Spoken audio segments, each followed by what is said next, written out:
Good morning. It's me. It is Thursday, November 11th. Happy Veterans Day to every veteran out there. God bless you and thank you for everything you've done for this country, for your commitment to this country. And we all appreciate it. And I, for one, want to say thank you very much. So listen, what's going on today? I am Kenny Polcari, your host of the party. And here's everything you need to know about the markets. CPI is hot, hot, hot. But Jay Powell is undeterred. Maybe that's because he's vying to keep his position. Investors really now need to consider the reality of what this hot CPI means for future Fed policy moves. Lonnie sells about $5 billion worth of his Tesla stock, or 2.3% of his total holding, to pay the tax man. Traders take 20% out of the stock in 4 days is ridiculous. So what are we having for dinner tonight? Well, we're going to try the stuffed Cuban bell peppers for Thanksgiving, but hold on. Right? First, I do want to say that it is Veterans Day 2021. I'd like to thank every veteran for their service to the country, their bravery in defending it. And as an advisory board member of the Headstrong Project, getheadstrong.org, a veterans organization that treats returning veterans that suffer from the hidden wounds of war, I would like to call in a favor. Please consider this organization this holiday season when you consider your philanthropy. You can find, I did a video. It's posted on the top of my Twitter site that I created for the Headstrong Project. While it is a 9/11 kind of themed video, it does speak to what we do at the Headstrong Project to save our veterans. So God bless America. God bless our veterans. So look, let me see what's going on. Inflation is running at 30-year highs. Yesterday's consumer price index, the CPI, came in at 6.2%, and stocks got whacked. Traders, investors, and algos now considering what it all means now that there's this widespread and sizable price increases for everything from gas to groceries. Everything that you need to live with day to day, right? While fancy jewelry is also up 40% year over year as per Tiffany's. Now, in 1990, when inflation was this hot, and that was 30 years ago, the 10-year Treasury was yielding 8%. Today, it's yielding 1.54%. And 30-year mortgages, they were at 10% as well. And for those of you that think it can't happen again, wake up and stop dreaming, right? Versus today's 30-year rate is 3.1%. And all this means that there's a disconnect. We can't possibly have all this stimulus being pumped into the system and not expect these kinds of results. And while the Fed keeps telling us it's not to worry, it's nothing, it's transitory, I say stop being delusional, which also doesn't mean panic. It just means this is not the time to fall asleep at all. Even if you take out the highly volatile food and energy year-over-year readings, not sure why you would, but let's just pretend, the CPI still rose by 4.6%, and that's up from 4% just a month ago.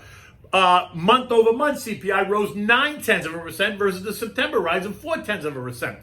Cars, food, energy, furniture, rent, healthcare, dining out, hotels, and travel prices all surging. Look, I was in New York City on Monday through Wednesday, staying at the Marriott downtown, not the Pierre, and the base rate room for a king bed was $519 a night, and that was before the $200 worth of taxes and fees that the city now tax on. So who's kidding who? $719 a night to stay in a Marriott New York City in FiDi where there's trash everywhere? No cabs, but Uber will be happy to pick you up and rob you blind. Filthy city streets, etc. Wake up. This is not transitory by any stretch. You got to stop kidding yourselves. So what happened? Stocks ended the day lower, right? The Dow losing 240 points. The S&P down 40. The NASDAQ down 263 points. The Russell down 38 and the transports down 68. News that Lonnie Musk was possibly selling some of his Tesla stock to pay a tax bill definitely put pressure on the stock as well as the broader market. In fact, Tesla stock has lost 20% from when the tweet first hit the tape on Sunday morning to yesterday that he was polling everyone whether or not he should sell some stock. And what I think is a ridiculous move, but it is what it is. And in fact, this morning we found out that Lonnie sold $5 billion worth of Tesla stock on Tuesday and Wednesday. So let's put it in perspective. That sale represents 2.5% of his total holdings. Or look at it another way. He sold 4.5 million shares over 2 days. Are you aware of what the daily trading volume is in Tesla? 40 million shares a day is the daily average. So 4.5 million shares over 2 days really means that his trade represented less than 5% of the total trading volume. Yet they took the stock down 20% because they're nervous about, oh my God, what's he going to sell? It's ridiculous. This morning, Tesla's quoted up by $40. Now, everyone thinks it's over, right? He sold it, the news is out, blah, blah, blah. I mean, think about the guy who sold the stock yesterday morning at $987 a share because Elon was about to sell some of his stock. By the way, that was the low, and in fact, the stock closed up $45 yesterday, or 4.3%, and it's up another $100 as of this morning. Everything yesterday got hit, right? Except utilities, consumer staples, which makes sense, and healthcare. Tech was down 1.6, energy down 2.6. Again, that makes sense because of the inflationary concerns. Communication stocks down 1.2%. Home builders lost 1.5% as the prospect of higher mortgage rates starts to take its toll on the housing market. Now, they're not up yet, but it's the anticipation, right? The VIX, which I told you on Monday was below all three trend lines, but felt like it was getting ready for a surprise hit to the market, is now up 27% in 3 days. Bingo! It pierced both two trend lines and it's kissing the third as the nervousness over the macro data plays out. And play out it did with that surge in the CPI index. Oil lost 3.4% or $2.85 a barrel after that CPI data came out, which did cause the dollar to push higher. And that is what is putting pressure on commodity prices. Oil's a commodity because commodities are priced in dollars. So it's an inverse relationship, right? As the dollar advances, commodities will come under pressure. If the dollar declines, commodities will rally in price. So talk that the Bidens are also ready to consider releasing oil from the strategic reserve stockpiles was also credited for the pressure on oil, which I think is a temporary fix to a much bigger problem. Again, it's ridiculous that oil would sell off by 3+% on that news, right? I think it's much more the inflation news. In this case, the move is all about what the dollar is doing, right? Inflation and the dollar. This morning, oil is down 72 cents at $80.63 a barrel. Look for support at 78.80, which is a November low, but 77.18 would be the trend line support. The dollar index is up 14 at 94.98 and is now up 1.8% this last week. It's well above all three trend line and appears to be breaking out of its most recent high. The pop yesterday now takes out the September 2020 high, setting the dollar up for a possible move towards 98. And if that happens, then expect oil and other commodities to come under pressure again.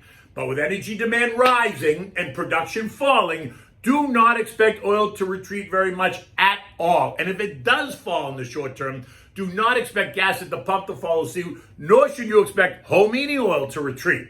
This is not happening. We're about to enter the winter months and demand for home heating oil is not going away. In fact, it's only going to increase. U.S. futures this morning on the Dow are up 50, the S&Ps are up 18, the NASDAQ up 103. The Russell is up 10, right? Today is Veterans Day. The bond market is closed. So trading volumes are going to be lighter than normal. There's also no economic data today. But tomorrow will bring us the JOLTS report, which is the job and labor turnover survey, and some University of Michigan data sets. 1 year inflation expectations are now running at 4.8%. 5 year inflation expectations remain a bit subdued at 2.9%, which, by the way, though, is up from 2.3% only a couple of months ago. Kavish? European markets are mixed after yesterday's strong CPI report and what that might mean for U.S. monetary policy. The rapid pace of inflation in the U.S. is causing some to think that the pace of inflation across Europe is sure to start, right? Is sure to advance. And actually, we've already seen the start of it, and that is keeping the markets in check. UK GDP grew by 0.6% in September, While that's a positive report, the August number was actually revised lower, and so investors remain confused over growth in the UK. At 7:30 this morning, European market action was ranging between down 0.6% to plus 0.4%. Bitcoin is trading at 65,000, really unchanged. Ethereum is trading at 4,700, again unchanged. New York City newly elected Mayor Adams continues to push the idea that New York City will become the blockchain Bitcoin capital of the United States. And Miami is not backing off. So it's a Suarez versus Adams fight, right? Suarez is the mayor of Miami. The S&P ended the day yesterday at 46.46 after trading as high as 47.24 only 6 days ago. As long as Jay Powell can continue to control the narrative that inflation is not an issue, then I think the market will find its footing and continue to churn slightly higher by year end. There are only 7 weeks left in 2021, and once we get into December, global investors are going to sit back and not try to disrupt the apple cart unless we get a change in global monetary policy. Something I don't think is going to happen just yet, although I do think it happens in the first quarter of 2022. The futures market is now pricing in a definite rate hike by July of 2022. And that's interesting because the tapering process is set to be completed in June of 2022. So the idea that one is not connected to the other, in my mind, is a false narrative, right? Because once they finish the tapering, they're going to raise rates. Otherwise, you can call that it's a false narrative, or you can call it fake news. In any event, buyer beware. Remember, you can text the word invest to 21,000 on your cell phone to get my digital business card. Feel free to download it, send me off an email or a text. I'm always happy to engage and talk, talking about the markets, planning, thoughts, concerns, ideas, anything that's on your mind. And you can follow me on Twitter and TikTok at Kenny Polcari is my handle, or on Instagram at KennyP1961. So what are we doing for dinner? Well, this is really kind of a side dish, right? It's a vegetable side dish. And since Thanksgiving now is only a couple of weeks away, this is another one of those dishes that you should consider. It's one that we always make. I make it both for Thanksgiving. I make it for Christmas. We make it mostly around the holidays, but it's an easy dish to make, and it's always good, all year long.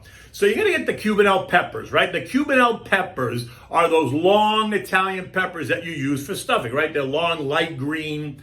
Pick up a dozen or so from the store and then try this recipe out. Now, I'm not sure. I haven't bought them yet, so I don't know if those prices have gone up. I'm sure they have. So for this, you need the Cubanelle peppers. You need the Italian seasoned breadcrumbs that you're going to make on your own, and you need some olive oil. That's it. Put the breadcrumbs in a bowl, add some olive oil to it. Just make them wet enough, but do not soak them, right? Make them wet enough with the olive oil so that they're moist, but you don't want them to be sopping wet, right? You want to mix it well so they're just moist. Now, using a teaspoon, carefully stuff the pepper, pushing the breadcrumbs deep into the pepper with your finger if you need to, because the pepper is long. You won't get the spoon all the way in there. Once stuffed, put them in a baking dish, alternating head to toe, right? The smaller end with the wide open mouth, and then the wide open mouth with the smaller end, right? Now drizzle the peppers with a little bit of olive oil, not a lot, just a little bit, because they're going to make their own oil in addition.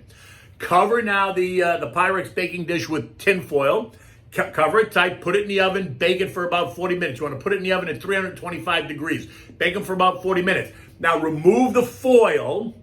Turn the heat up to 350 and let them sit in there uncovered so they'll brown up just a bit. Leave them in there 10, 15 minutes, not much longer, right? Then take them out of the oven, put them on the stove, let them cool down. Now, if you overstuff them, then you're going to see some of the breadcrumbs that will have popped out of the pepper. It's not a big deal. It's actually very good. You can eat it on the side. Try to stuff it back in. It's fine. One way or the other, let it cool down, and then you serve them, right? Put them on a nice platter, serve them on your Thanksgiving meal, on your Thanksgiving table, with all the other vegetables that you're going to make, whether it's peas and mushrooms, it's mashed potatoes, it might be sweet potato pie, it might be broccolini, a range of other vegetables, because it's always what the holiday is about. It's one of my favorite holidays. I'm sure it's one of your favorite holidays. I just hope it doesn't get canceled. In any event, it is Thursday. It is another gorgeous day here down in South Florida. I am back. And until tomorrow, take good care.